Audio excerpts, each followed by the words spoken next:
out of here.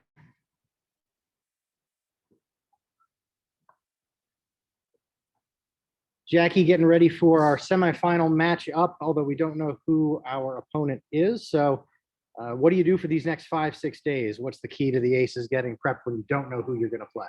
Yeah, I think the biggest thing is just coming in focused, ready to get better every day. Like you said, we don't know who will play, and so I think we just have to just make sure that we're just kind of preparing for everybody and just making sure that we're focusing on ourselves and what we can do in order to prepare for the game.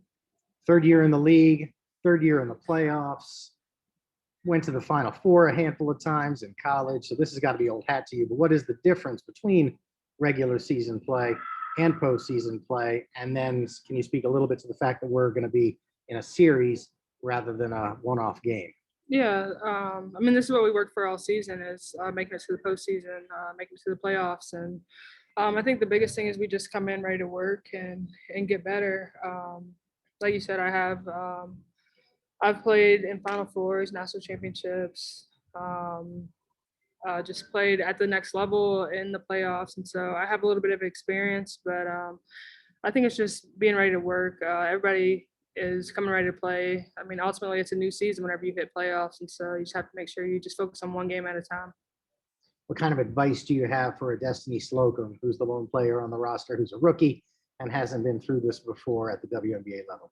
Yeah, I think the biggest thing is just have fun. I mean, don't really just stress about it. And I mean, the biggest thing, you're going to be nervous, but at the end of the day, just have fun. This is what we worked for all season, and we're finally here. So just make sure you have fun with a smile on your face.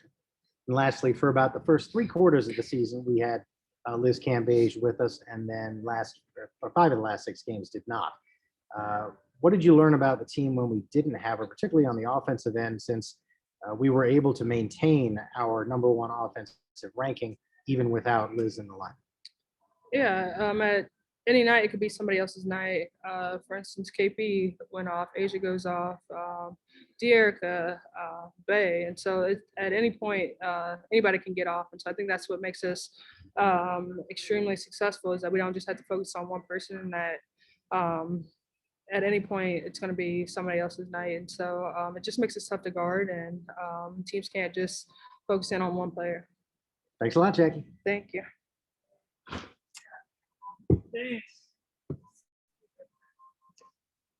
Thank you.